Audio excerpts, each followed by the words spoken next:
despite obviously wearing all of this Buckeye gear, I'm not going to say this was an overwhelmingly great win because it was not. You definitely got some things to say. It's not going to be anywhere near as celebratory as yours was, Michigan. And at the end of the day, we're just never going to know who's better until Ohio State plays Michigan. And then the winner of that game, I feel like, is the best team in the nation. Is there any argument to that? I have whatsoever? no problems with that. I have absolutely no problems with that. And the reason why I'm so comfortable with that summation is because it's always Alabama, Georgia, Alabama, Clemson, Alabama, Ohio State. It's always having to be something involving an SEC school. So it is nice to see, even in a down year for the Big Ten. Like this is definitively a bad year for the Big Ten. Penn State's not as good. Michigan State is obviously is horseshit, absolute dog doo doo. We'll get to them in a minute because they've embarrassed themselves on and off the field. But to see the perennial powers in the Big Ten, both at their peak, both leading the conference, both in the national spotlight, both top four teams. Yeah. I would say the winner of Ohio State Michigan could easily be the national champion because if you look at the teams that surround them, right? Everybody has a vulnerability that can be exploited by one of those teams. If you're Georgia, you're sort of Maneliness on offense and your defense not being the legendary world beaters that they were last year, that could get you beat versus Ohio State. Alabama doesn't have the same type of explosives that they had in the past on the outside, right? Their running game isn't great. It is their Gibbs. Beast, but he's the offense. He is the offense. You stop him. That's a game Michigan wants. That's a game Michigan wants. They don't have to deal with guys streaking up and down the field, and you have a suspect running game. Yes, please, please. And about the only time that you can get Bryce Young off his game and affect him is when you're in his backfield. And Alabama hasn't shown that they're absolutely elite in pass pro this year. So I think there's a lot. And then Tennessee, I don't think that they have a defense that's going to carry them all the way to national title. Could they win the SEC this year? Maybe. They only got to beat one more team on their schedule for me to say that they could win the SEC. But watching them defensively, that doesn't tell me that that's a team that's going to be able to hold on to a lead in the playoffs. You know what I mean? They literally didn't do it against Bama. They had a 28-0 lead. Mm-hmm. So I have no problem with that. The fact that, the national champion may be determined on November 26th this year. Yeah. So may the best man win. Yeah. All right. So I guess the houses, since we're in two different places now, are divided with obviously our resident Michigan fan, Marcus Turow, and our resident Ohio State fan is JTG. Let's go ahead and talk about this Ohio State-Penn State game. Like I said, not too crazy about the win. It was another kind of sloppy win for us, kind of like the Iowa game was. We started off with a couple of defensive turnovers. Clifford couldn't really get into a rhythm until he did. Defense, JT, Tuimalau. I kind of want to give him JTO, turnovers all over the board. He looked like a guy. Definitely looked like a guy, so I definitely want to shout him out on defense. And he was the bright spot. I think Denzel Burke had some good defensive plays as well. Eichenberg was getting there like he always does, but JT was the definitive guy on this defense. My problem with this game relies on the offense, but not any specific players. I don't know what it is about Ryan Day's play calling. I think maybe, and you've probably been trying to point this out to me, that he's kind of stubborn when it comes to his play calling a little bit. It showed. It was a lot of bubble screens, specifically on third down, when a quick slant from Marvin Harrison can easily solve all of that. They were afraid of him, man. They were afraid of Marvin Harrison Jr. It's like I'm watching. There was literally a point in time in this game. It was on like a 4th and 1 or something like that, for 4th and 3. And I'm looking at it, right? So they come up and they line up. They got Marvin Harrison split out wide, right? And the corner is like 8 yards off. And I'm sitting there saying, oh, well, they're going to call a timeout. They're going to realign it. And they did. They called a timeout, right? Ohio State comes out in the exact same formation. Manny Diaz sets the same fucking freaking defense up and leaves that corner 8 yards off. It's 4th and 3. It is 4th and 3. Get up. Who cares if they throw a 90-yard they were too close for it to be that long of a play. If they throw 50 yards over your head and they score a touchdown on 4th and 3, okay. That's something you live with. What are you going to do? What are you going to do? What you don't do is give up 7 yards off the snap on 4th and 3. They were petrified of Marvin Harrison Jr. They were scared of him. Even when they had Joey Porter Jr., they could have put Joey Porter Jr. on him all game. They didn't. I don't know why. I don't like this idea of corners playing sides instead of playing men. Because then what are you telling me? You're not a complete player then. If you can only play boundary, you're not a complete player. You know? Because I couldn't understand for the life of me once he got going why Porter Jr. wasn't on him for the rest of the game. I'm not mad about it. High or you're not. And to say it for him, he can't make that call his own. Like Manny, low. Marvin Harrison Jr. is single-handedly digging Ohio State out of this rut. You think you maybe want to double cover him or bracket cover? Anything other than single coverage with your man 7 yards off the ball. Anything. But that's my whole thing is like I've seen multiple, at least 3-4 plays where it's like 3rd and short and a quick slant would work, but we run this bubble screen with like 7 people stacked in the box. And the rest of the DBs back about 8 yards. Quick slant, Marvin Harrison. Hello? Why can't I see it? That play? That play that I'm talking, that's literally what it was. It was they started doing it, but it was like, why are we just now realizing that works? Now, to go back to something you were talking about earlier about JT, listen, I don't want to take anything away from that guy, man. He had a monster game. John Clifford. Did you throw 3 interceptions and all of them were to defensive linemen? Yes, he did. It's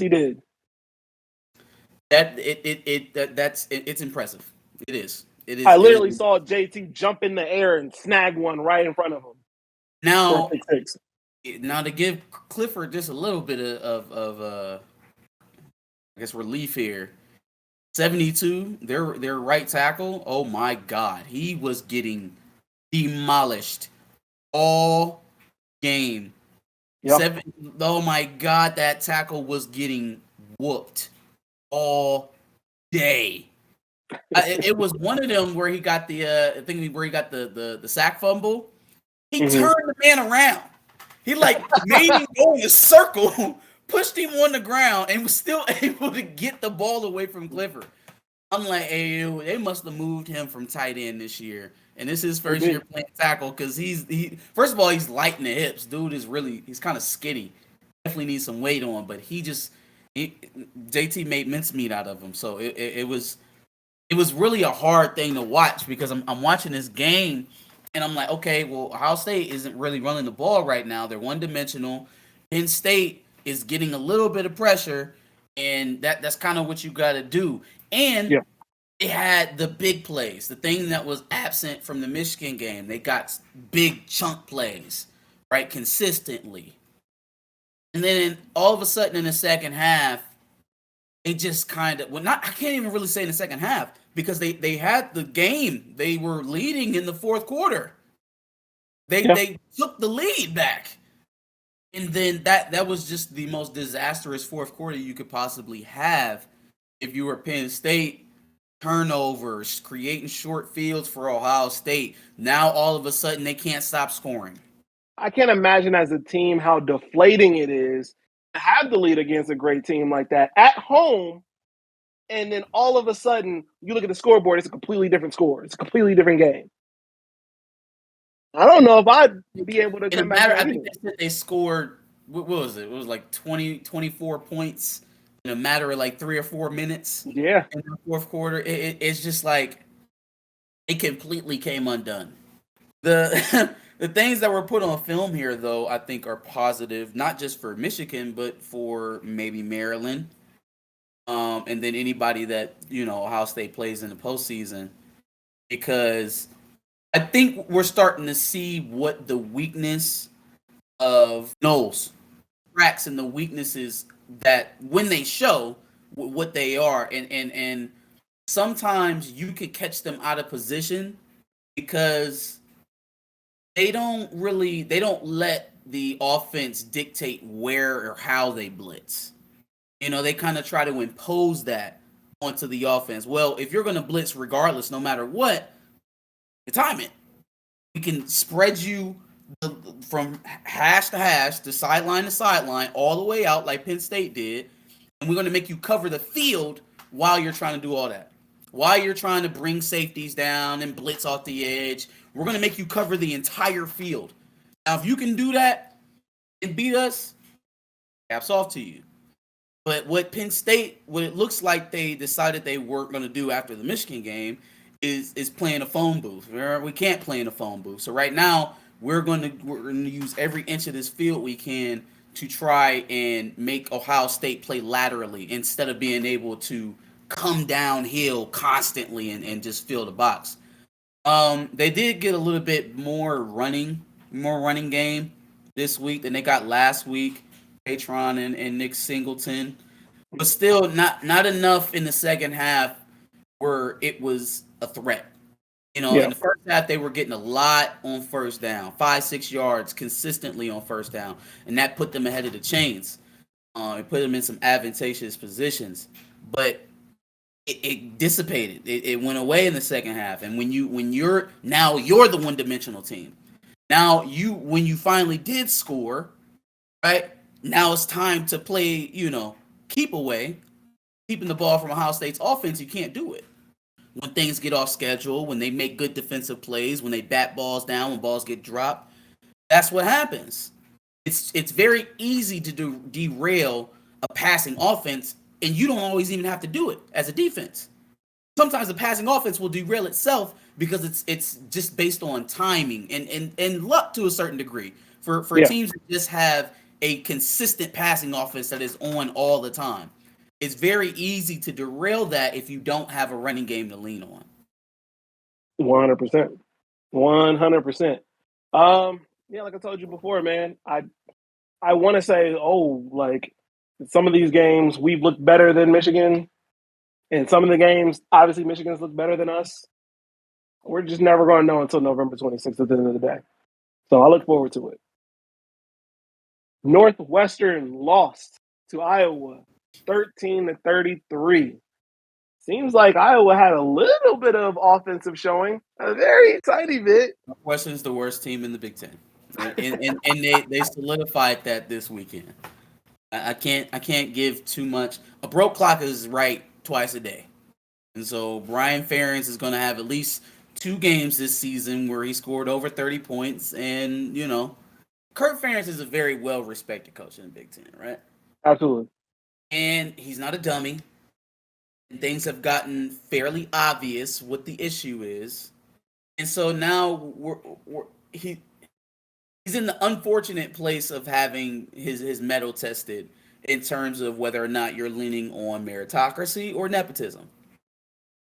I think everyone around the country and all of Iowa and all of the world can see what's wrong with Iowa right now and has been wrong with Iowa for the last 2 years. It's time for for Kurt Ferentz to set his son out to pasture. If not letting him go, then at very least getting him off of the offensive play calling duties. Yeah. Because it's not working. It's not working. Plus, Some say it's getting worse. There's really nothing to lean on in the Iowa offense to say, okay, well, build around that. There's just nothing there. They have below average quarterback play. Their offensive line play is not great. They don't have much talent outside. Laporta is great. They always have great tight ends. They seem to have great tight ends. But if you have no one to get them the ball, it's unfortunate that Northwestern, despite all of our predictions, 1-7. Yeah, I didn't see this coming. I know I didn't expect them to, go on and end up in the Big Ten championship game. I definitely didn't expect to see Northwestern in Indy, but sheesh, 1-7. That's ain't good, player. Ain't good that at all. That is a problem. They're in another one of those positions, kind of like Ferentz at Iowa. Like, what are you gonna do? You gonna fire Kurt? You gonna fire Pat Fitzgerald? I dare you. Listen, you think it's bad now, with the guy like Pat Fitzgerald out there? You think it's bad now? Take a risk on some young hotshot coach off of Georgia staff or off of Alabama staff, giving $9 million just so he can get drug on a primetime Saturday night and have his players involved in a melee. Yeah, go ahead. Go, take a swing. I dare you. They want D'Antoni back. I know they do. No words. Minnesota beat Rutgers 31-0. Shocked that Rutgers was completely shut out, but yeah, that did shock me, actually. That they kind of ran over them like that. You don't usually see, and it's crazy to say because Rutgers is not a great team, but they don't get destroyed. Shut out. Yeah, they don't get shut out. Ohio State put 70 on them earlier this year, but Ohio State, like there's enough of a talent differential there to say that there's not much that they could do. Minnesota,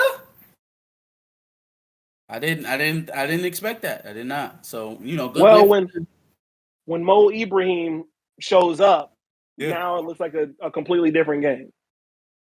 So I think that's the biggest thing in this game is that he showed up, and obviously the defense showed up because they shut out a Rutgers team that can at least score. I think they're not that great of an offense either, but they at least have people who can score at the very least.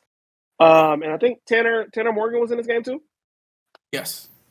So they got what they needed, and making it a little bit more interesting there down the stretch in the West. But I think they're just kind of far back, right? They got to keep playing, and they got to wait for some wreckage to happen in front of them with Purdue, and Wisconsin lost too, didn't they? Wisconsin, and then there's Illinois. Yeah, Illinois has only got one loss this season, so it's feeling like it's gonna be Illinois, because they can take one loss and still be out ahead. Has Illinois played Purdue yet? They have not. So they've got Michigan State next, Purdue, then they've got Michigan and Northwestern. So they've got a couple teams that could beat them. Michigan's probably going to beat them, but Purdue could possibly also beat them, and then that leaves a 3-loss team. If they could finish going 4-1 or 3-1, is it 4 games left or 5? 4. They can finish 3-1, they'll win the league and end up in Indy. Yes. But they do have to play Purdue, and that one will probably decide. That'll be the decider. Barring any weird losses by either one of them to Michigan State or anywhere else on Purdue's schedule.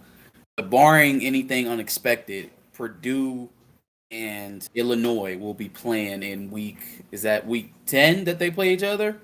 Week 11. Week 11. Week 11. That'll determine the winner of the West. Since we're already talking about Illinois, they beat Nebraska, and they did it on all sides of the ball. They're a good team they're a solid team on both sides of the ball. They got Tom and DeVito, Chase Brown. They've got a good looking defense. I mean, it's going to be tough for anybody not named Michigan on the rest of their schedule to beat them. Not impossible, but very tough, I think. For sure. And they play good football. They run the ball. They got a steady quarterback. They play defense. It's Bielema ball. Same thing he was doing in Wisconsin when he was here all those years ago. Same thing he tried to take to Arkansas, and now he's back here in the Big Ten, and he's primed to get to Indy in his first year. It's impressive. It really is.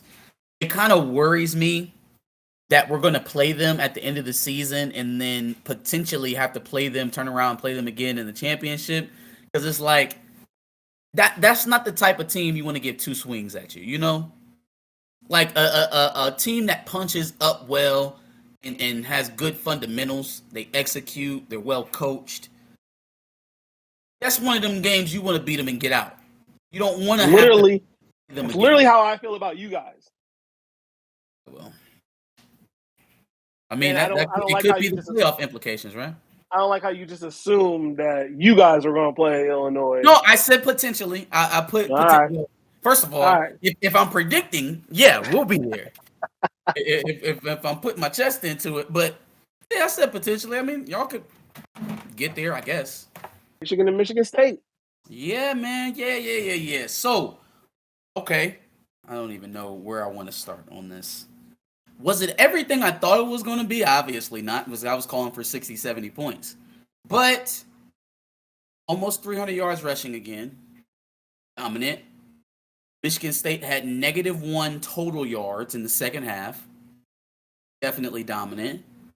Outside of Keon Coleman, we didn't really get all that much out of the passing game. Now, he had a dominant game.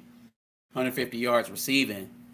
Demond Green, man, I don't know, bro. It's just like he's allergic to catching the football. He cannot. He will not. He refuses. Like he's allergic to the football on his palms. Nowhere else, but just like on his palms, he's allergic to the football. It repels. I don't know what it is about that guy. He always be right there too. He always had perfect coverage, and he can just never play the ball. So yeah, that happened, and he broke some zone coverage too. You could clearly see that was just their game plan, though. It was like, all right, we're gonna try to run it, whether or not we get yardage or not. We're gonna stick to it, and we're gonna drop back, throw it to Keon Coleman. Keon Coleman on 3, ready, break. that was the game plan essentially. The thing that kind of kept them in the game was our red zone offense. And I felt like while, JJ's still getting better, the offensive line's still dominating, we regressed a little bit on the play calling side, I think, in wide receiver play. Like, Cornelius Johnson had one of the worst games I think I've ever seen him play. But the problem is that you would like to be able to say, but that's an aberration. He doesn't usually do well, but I've seen other games this year that Cornelius Johnson is dropping passes. And so kind of how we were talking about Cade McNamara in the beginning of this season, how far can you take us? How impactful are you when you are on the field? And it was negative impact for him. And so you don't want to set a guy out or pull him in a rivalry game, but at the same time, there are guys that need burn on our sideline right now. There are guys that need an opportunity. If CJ is wasting his, it's time to give somebody else a shot. Andrell Anthony is a name that really has gone this entire season without being called at all. He hasn't done anything. And it's because the few times that they try to bring him in, now guys know. When you bring Andrell Anthony onto the field, it's like, oh, well, because he's not out there playing a lot. So when he comes on, they're like, oh, they're going to him. They're going to try to throw it deep to him. They're going to throw a screen to him. They're going to try to get it to him somehow. And then it ends up getting stopped. Same thing happened with Roman Wilson this game. Right? As soon as Roman Wilson gets in the game, they throw on one pass, and they got 2 guys on him already. Stop him for a loss. So it's like when you're not playing the guys, Roman Wilson's been hurt, but Andrell Anthony, when you're not playing them, it becomes easier to figure out when you want to use them. He needs to be out there. And I'm not saying CJ doesn't play, but let's start splitting up those snaps a little more because I think Andrew's a little bit more deserving right now. Defense looked good. Yeah, the game was just good. It was good. Blake Corum got about 180. Donovan contributed. JJ was running. No picks. 1 touchdown. Just a controlled ass whooping. Nothing to see here. Smooth 29-7. We pushed on the 22.5. I think that's what it bumped up to. Late Friday. So they pushed. You know what I mean? What else do you want? You want a dub, number one in a rivalry game. You got one. And then you want to rub their nose in it a little bit. And we did that. Now, what ensued after? Bush League.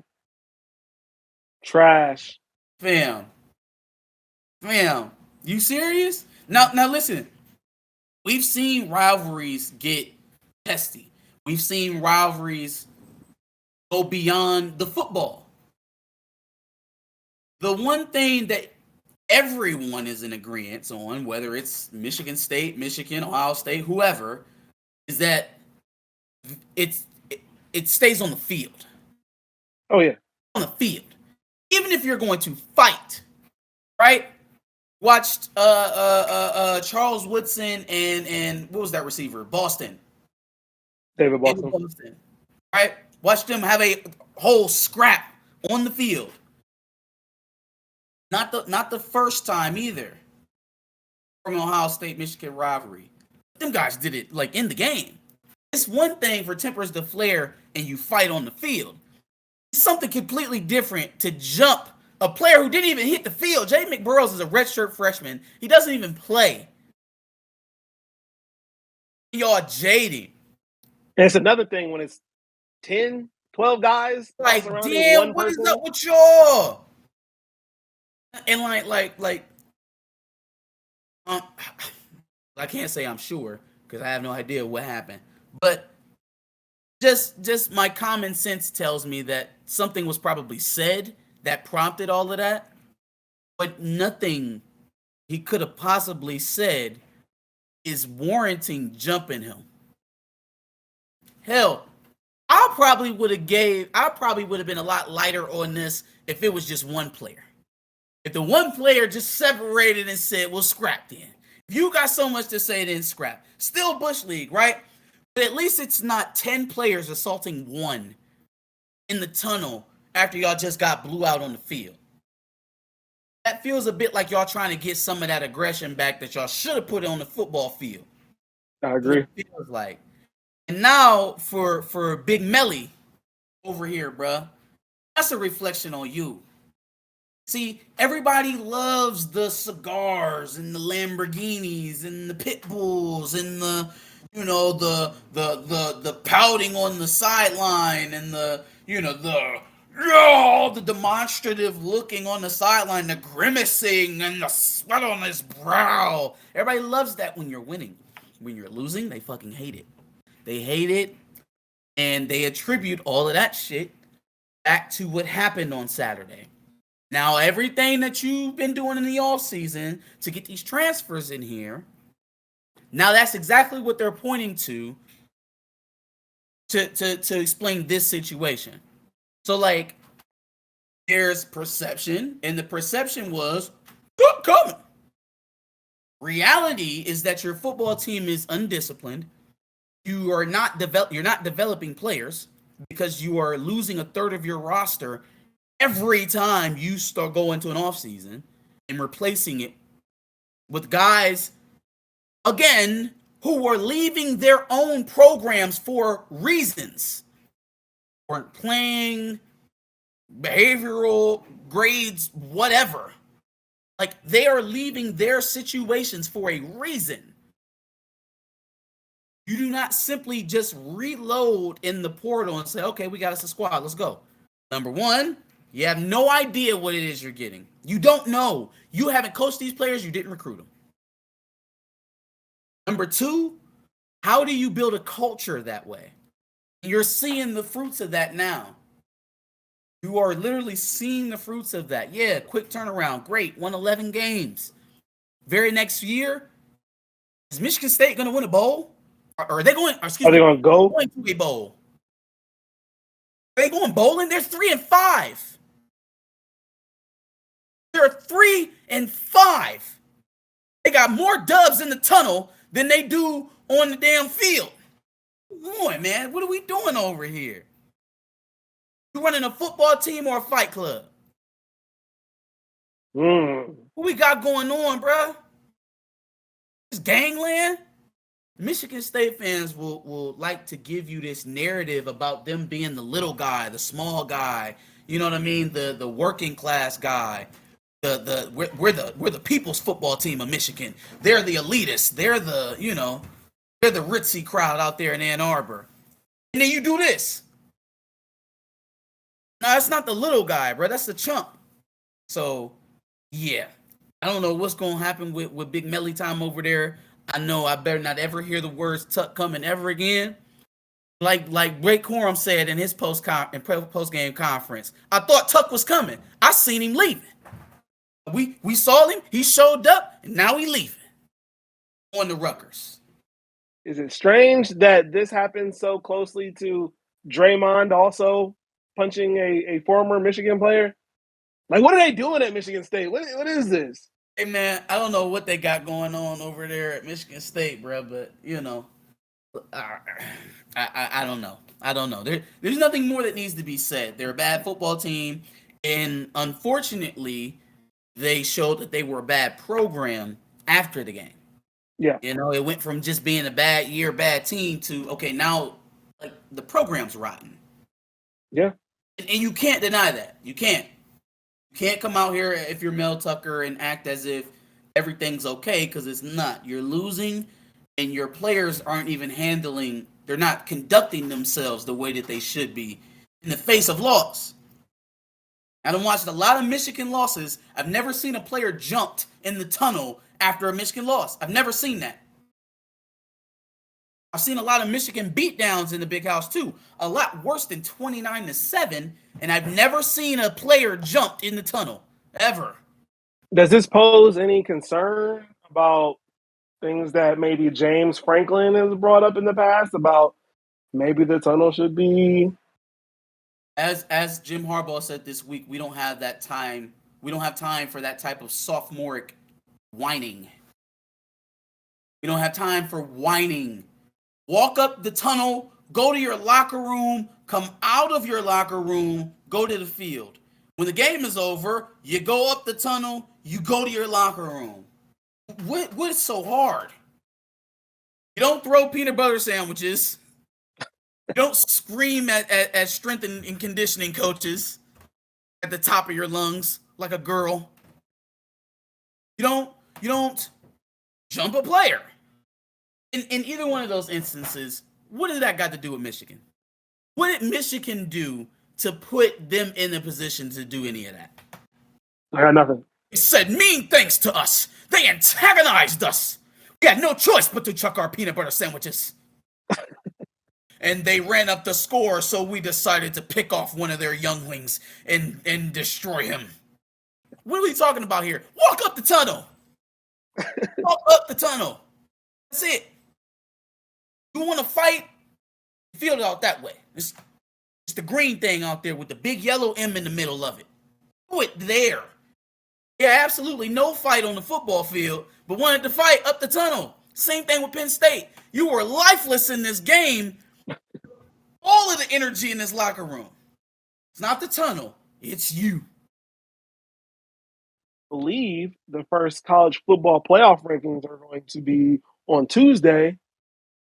Any ideas of what the top four are going to be and how you're going to stack it up? I'm going to do a top six because I'm going to get my two out. Number one is Georgia. I would put Michigan number 2. I put Ohio State 3. Put Tennessee 4. Alabama 5. Clemson 6. That's my top. Okay. All right. I'm going to be a little different. I'm going to have currently number 1 Georgia, number 2 Ohio State, number 3 Michigan, number 4 Tennessee, number 5 Clemson, number 6 TCU. Whoa! Okay. So Alabama is not even in the first 2 out. Fuck Nick Saban. Well, okay. So I don't think Clemson is better than Alabama. I think Clemson has more vulnerabilities than Alabama. TCU, that's wild. But they're 8-0 now. But it looked like they was getting ready to lose to West Virginia yesterday. You know what I mean? It was a little scary.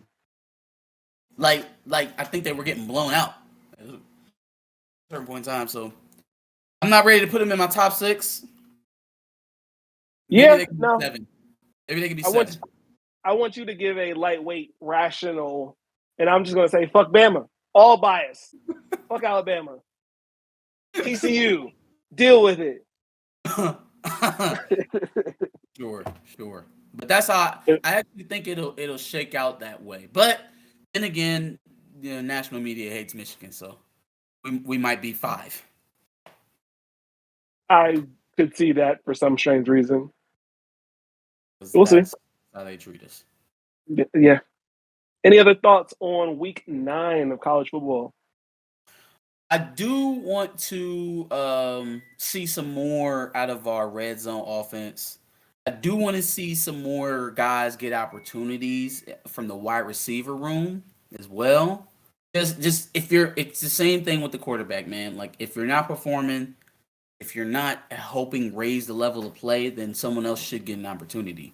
This is what it is. That's football. So getting more guys playing time, that'll be a big thing for us down the stretch. Does Illinois slip up at all before they get to Michigan? It's possible. It'll be a very interesting thing because I don't think they can afford more than one more loss to get to Indy. If they get 3 losses, that opens up the door for Purdue. We shall see.